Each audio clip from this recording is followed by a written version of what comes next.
श्री स्वामी समर्थ. आजची आपली कथा आहे सून की करिअर. मला प्रमोशन मिळाले आणि मला बेंगळुरूला जावं लागेल. अन्विताने हॉलमध्ये उभं राहून हे वाक्य म्हटलं, पण तिचा आवाज मात्र थोडा थरथरत होता. हॉलमध्ये क्षणभर अगदी शांतता पसरली. टी व्हीवर चालणाऱ्या मालिकेचा आवाजही जणू दूरवरून येतोय असं वाटत होतं. सासूबाईंचा रिमोटवरचा हात हवेतच थांबला. निखिलने मोबाईलकडून नजर वर केली. सासरे पेपर वाचत होते. तेही डोकं वर करून तिच्याकडे पाहू लागले. काय म्हणालीस तू? सासूबाईंनी थोड्या चिडलेल्या स्वरात विचारलं. अन्विताने एक खोल श्वास घेतला. तिने हातातला पांढरा लिफाफा टेबलावर ठेवला. मला प्रमोशन मिळालंय. कंपनीने मला सिनियर मॅनेजर केलंय, पण त्यासाठी मला बेंगळुरूला ट्रान्सफर घ्यावी लागेल. हे ऐकताच सगळ्यांच्या चेहऱ्यावरचे भाव बदलले. म्हणजे तू इथून जाणार? सासूबाई सरळ मुद्द्यावर आल्या. अन्विता काही क्षण गप्प राहिली. तिच्या मनात हजारो विचार चालू होते. हो आई, ही खूप मोठी संधी आहे. संधी? सासूबाईंचा आवाज आता स्पष्टपणे कठोर झाला होता. आणि घराचं काय? संसाराचं काय? मुलाचं काय? प्रत्येक प्रश्न जणू तिच्या मनावर एक एक वार करत होता. अन्विता काही बोलण्याआधीच निखिल उठला. अन्विता, 1 मिनिट. तू हे सगळं ठरवलंस कधी? आणि मला सांगितलंही नाहीस. त्याच्या आवाजात राग नव्हता, पण नाराजी नक्कीच होती. मी ठरवलं नाहीये अजून. आजच मला कन्फर्मेशन मिळालं, ती शांतपणे म्हणाली. मग तू मला जावं लागेल असं का म्हणतेस? निखिलने थोडा जोरात प्रश्न केला. अन्विताने त्याच्याकडे पाहिलं. कारण मला ही संधी सोडायची नाहीये. हे वाक्य ऐकून पुन्हा एकदा शांतता पसरली. त्या शांततेत तिच्या मनातले आवाज मात्र जोरात चालू होते. अन्विताला तिच्या आयुष्यातले ते सगळे दिवस आठवू लागले. लग्नानंतर जेव्हा ती या घरात आली होती तेव्हा सगळं किती वेगळं होतं. ती नवीन घर, नवीन लोक, नवीन जबाबदाऱ्या सगळं शिकत होती.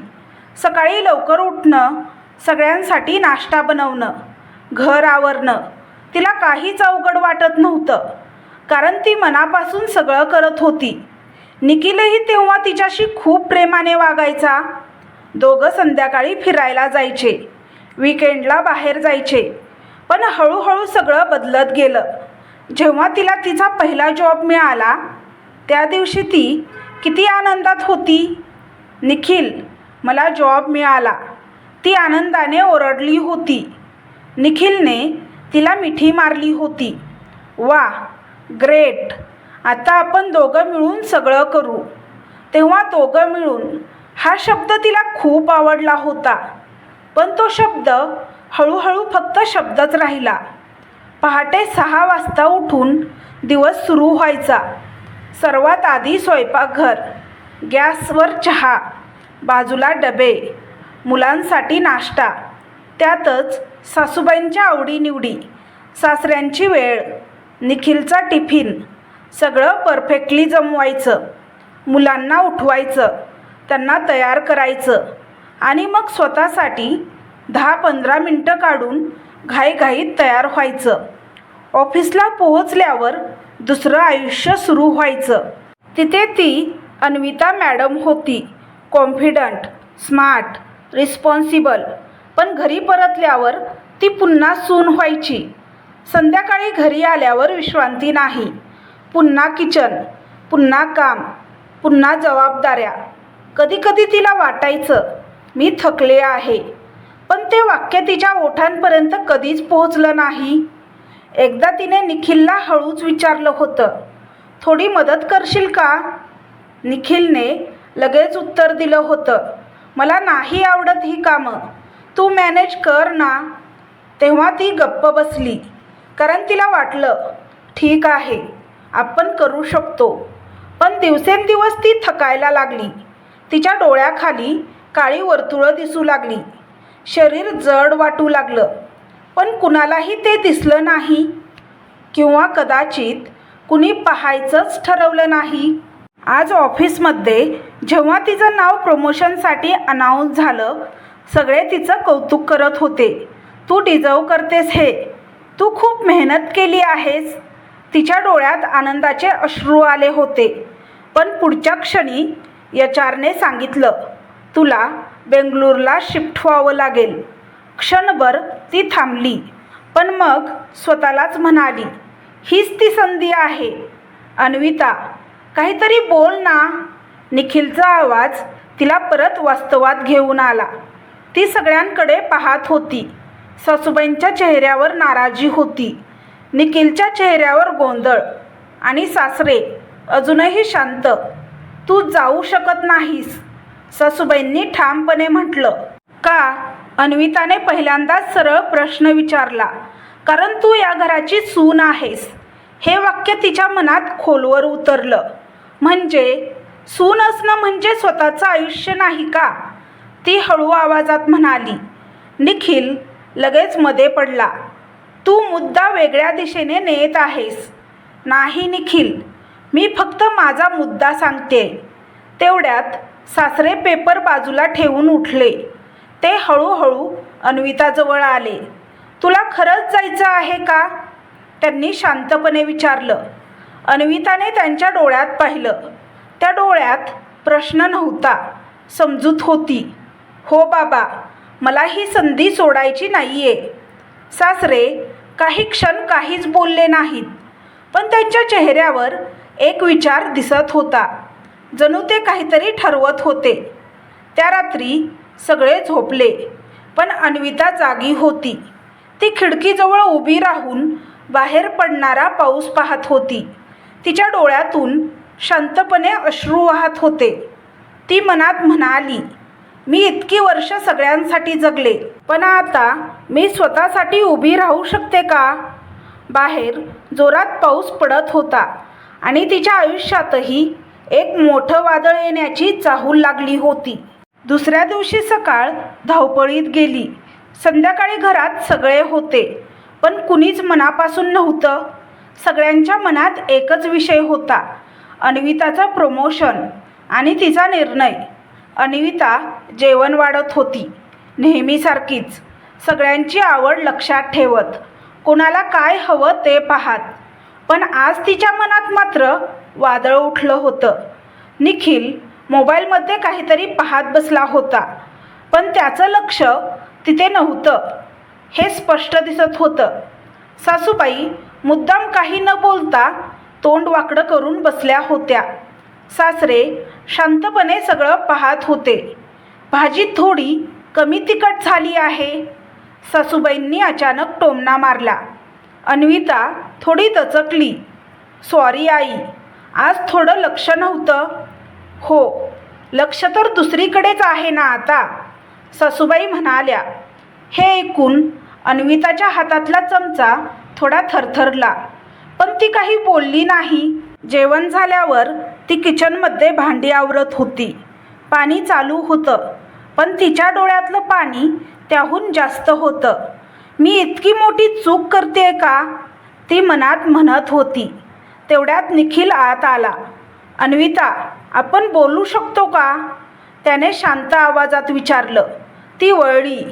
तिच्या डोळ्यातलं पाणी पाहून तो थोडा थांबला. तू रडतेयस? नाही, काही नाही, ती पटकन डोळे पुसत म्हणाली. दोघं हॉलमध्ये येऊन बसले. तू खरंच जायचं ठरवलं आहेस? निखिलने सरळ विचारलं. मी अजून फायनल डिसिजन घेतलेला नाही, पण मला जायचं आहे. अन्विता, प्रॅक्टिकल विचार कर. मी इथे सेटल्ड आहे. माझी नोकरी, आपलं घर, मुलांची शाळा, हे सगळं सोडून कसं येऊ मी? मग मी काय करू? तिने शांतपणे विचारलं. तू प्रमोशन नाकार, तो सहजपणे म्हणाला. हे वाक्य ऐकून अन्विताच्या मनात काहीतरी तुटलं. इतकं सोपं आहे का? ती हळू आवाजात म्हणाली. हो, कारण घर महत्त्वाचं आहे. अन्विताने त्याच्याकडे पाहिलं. घर महत्त्वाचं आहे हे मीच सगळ्यात जास्त समजते निखिल. तो काही बोलला नाही. ती पुढे म्हणाली, सकाळी उठल्यापासून रात्री झोपेपर्यंत मी हे घर सांभाळते, मुलं सांभाळते, ऑफिस सांभाळते. तुला कधी वाटलं का की मी थकते? निखिल गप्प. एकदाही तू विचारलंस का, अन्विता तुला काही मदत हवी आहे का? त्याच्याकडे उत्तर नव्हतं. तेवढ्यात सासूबाई तिथे आल्या. काय चाललं इथे? त्यांनी विचारलं. काही नाही आई, निखिल म्हणाला. काही नाही म्हणजे? मला सगळं समजतंय. अन्विता तुला खरंच वाटतं तू बरोबर आहेस? अन्विता शांतपणे म्हणाली, मी फक्त माझ्यासाठी एक निर्णय घ्यायचा विचार करते, म्हणजे घरासाठी नाही. सासूबाईंचा आवाज चढला. घरासाठी मी आजपर्यंत काय केलं ते तुम्हाला दिसलं नाही का? हे ऐकून सासूबाई थोड्या चिडल्या. आम्हीही संसार केला आहे, आम्हालाही त्रास झाला आहे, पण आम्ही कधी घर सोडून जाण्याचा विचार केला नाही. अन्विता शांतपणे म्हणाली, तुम्हाला मदत होती आई. तुमच्या सासूबाई होत्या, कुटुंब मोठं होतं, काम वाटलेलं होतं, पण माझ्याकडे सगळं एकट्याने सांभाळल्याशिवाय पर्याय नाही. सासूबाई गप्प झाल्या, पण त्यांना तिचं म्हणणं पूर्ण पटलेलं नव्हतं. तेवढ्यात सासरे पुढे आले. बस झालं, त्यांनी शांत पण ठाम आवाजात म्हटलं. सगळे त्यांच्याकडे पाहू लागले. ते अन्विताकडे पाहत म्हणाले, तू चुकीची नाहीये. सगळ्यांना धक्का बसला. बाबा तुम्ही? निखिलने आश्चर्याने विचारलं. सासरे पुढे म्हणाले, ती इतकी वर्ष दोन्ही सांभाळत आली. आज जर ती स्वतःसाठी उभी राहत असेल तर आपण तिला का थांबवायचं? हॉलमध्ये पूर्ण शांतता पसरली. ते हळूहळू बोलू लागले. मी माझ्या आयुष्यात एक मोठी चूक केली. तुझ्या आईला कधीच पुढे जाऊ दिलं नाही. तीही काहीतरी करू शकली असती, पण मी तिला थांबवलं. सासूबाई त्यांच्याकडे पाहत होत्या. त्यांच्या डोळ्यात आश्चर्य आणि थोडीशी वेदना होती. आज मला समजतंय की मी तिचं आयुष्य मर्यादित केलं. ते निखिलजवळ येऊन म्हणाले, तू ती चूक रिपीट करू नकोस. तुला जे योग्य वाटतं ते कर. अन्विताच्या डोळ्यातून अश्रू वाहू लागले. हे अश्रू दुःखाचे नव्हते, ते समजून घेतल्याचे होते. निखिल सगळं ऐकत होता. त्याच्या मनात संघर्ष सुरू झाला होता. एक बाजू सांगत होती घर, जबाबदाऱ्या. दुसरी बाजू म्हणत होती अन्विताची मेहनत, तिचं स्वप्न. तो काही बोलू शकत नव्हता. रात्री सगळे झोपले. अन्विता बाल्कनीत उभी होती. तेवढ्यात सासरे आले. झोपली नाहीस? त्यांनी विचारलं. झोप येत नाही, ती म्हणाली. ते तिच्या बाजूला उभे राहिले. घाबरतेस? हो, थोडंसं. घाबरणं चुकीचं नाही, पण स्वतःला थांबवणं चुकीचं आहे. ती त्यांच्या शब्दाकडे लक्ष देत होती. जीवनात काही निर्णय असे असतात जे आपण स्वतःसाठी घ्यायला हवेत, नाहीतर आयुष्यभर पश्चाताप राहतो. त्या रात्री अन्विता बेडवर पडली होती, पण तिच्या मनात आता स्पष्टता येत होती. ती हळूच स्वतःशी म्हणाली, यावेळी मी स्वतःला थांबवणार नाही. बाहेर पाऊस थांबला होता, पण तिच्या आयुष्यातील वादळ अजून बाकी होतं. सकाळ झाली, पण घरातली हवा अजूनही जडच होती. अन्विता नेहमीप्रमाणे लवकर उठली.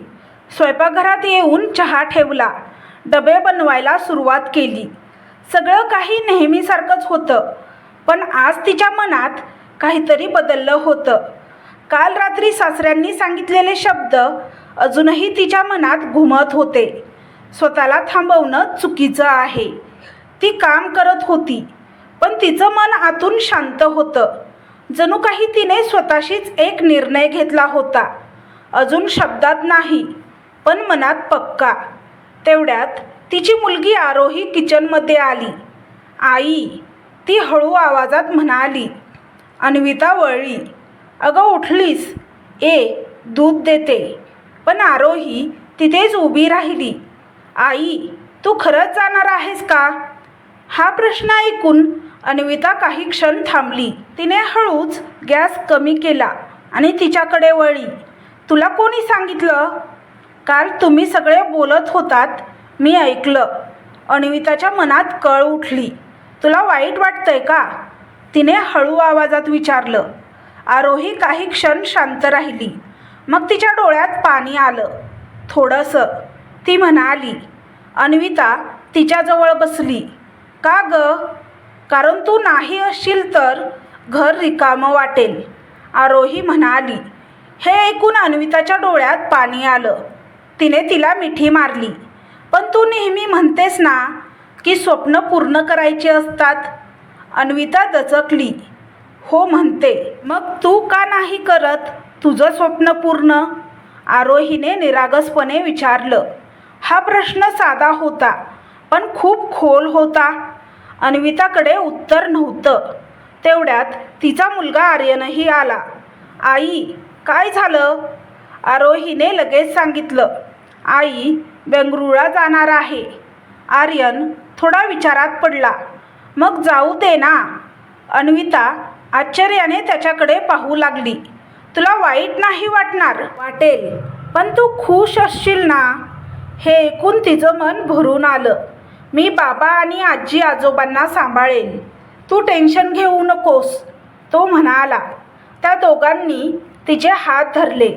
त्या छोट्या हातात इतकी मोठी ताकद होती की अन्विताला जाणवलं, मी एकटी नाहीये. ती दोघांना मिठी मारून रडू लागली. पण यावेळी तिच्या अश्रूंमध्ये भीती नव्हती, तिथे विश्वास होता. हे सगळं दुरून निखिल पाहत होता. त्याच्या मनात विचित्र भावना चालू होत्या. त्याला वाटत होतं, मुलं इतक्या सहज ॲक्सेप्ट करतायत, मग मी का नाही करू शकत? पण लगेच दुसरा विचार येत होता. घर, जबाबदाऱ्या, प्रॅक्टिकल लाईफ. तो गोंधळा होता. सगळे नाश्त्याला बसले. आज वातावरण वेगळं होतं. मुलं नेहमीपेक्षा जास्त शांत होती. सासूबाई अजूनही नाराज दिसत होत्या. सासरे मात्र शांतपणे अन्विताकडे पाहत होते, जणू तिच्या निर्णयाची वाट पाहत. नाश्ता करताना आरोही म्हणाली. आई, उद्या माझी PTM आहे ना? अन्विता लगेच म्हणाली. हो, मी येते. निखिल मध्येच म्हणाला. मला ऑफिस आहे, तू मॅनेज कर. अन्विता थोडा वेळ शांत राहिली आणि मग हळूच म्हणाली. निखिल, तू जाशील का? तो दचकला. मला वेळ नाही, मला ऑफिसमध्ये इम्पॉर्टंट काम आहे, ती म्हणाली. हा पहिलाच वेळ होता जेव्हा तिने स्वतःच्या कामाला प्राधान्य दिलं. निखिल काही बोलू शकला नाही. त्या क्षणी सासरे हसले. जा निखिल, कधीतरी बाबा बनून बघ, ते म्हणाले. निखिल थोडा अनकम्फर्टेबल झाला, पण काही बोलला नाही. ऑफिसला जाताना अन्विता आरशात स्वतःकडे पाहत होती. तिला स्वतःमध्ये काहीतरी नवीन दिसत होतं. आत्मविश्वास, ठामपणा आणि स्वतःची ओळख. ती मनात म्हणाली, मी फक्त सून नाही, मी फक्त आई नाही, मी अन्विता आहे. ऑफिसमध्ये सगळे तिचे अभिनंदन करत होते. तू ॲक्सेप्ट केली ना ऑफर? तिची मैत्रीण विचारते. अन्विता थोडं हसली. अजून नाही, पण करणार आहे. हे बोलताना तिच्या आवाजात आत्मविश्वास होता. संध्याकाळी ती घरी येत होती. आज तिचं मन हलकं होतं, पण तिला माहीत होतं खरा निर्णय अजून बाकी आहे. त्या रात्री ती बेडवर पडली होती. तिच्या बाजूला तिची मुलं झोपली होती. ती त्यांच्या केसांवर हात फिरवत म्हणाली, मी आता घाबरणार नाही. यावेळी मी स्वतःसाठी उभी राहणार. खिडकीतून चंद्रप्रकाश आत येत होता आणि तिच्या आयुष्यात एक नवीन पहाट उगवायला तयार होती. नेहमीसारखीच झाली होती, पण आज घरात काहीतरी वेगळं जाणवत होतं. अन्विता नेहमीप्रमाणे उठली, पण आज तिच्या हालचालींमध्ये घाई नव्हती, तणाव नव्हता. एक शांत ठामपणा होता. ती किचनमध्ये काम करत होती. चहा उकळत होता, डबे तयार होत होते, पण तिचं मन आज खूप स्पष्ट होतं. काल रात्री तिने स्वतःशी एक निर्णय घेतला होता. आता मागे वळून बघायचं नाही. निखिल तयार होऊन बाहेर आला. चहा झाला का? त्याने सहज विचारलं.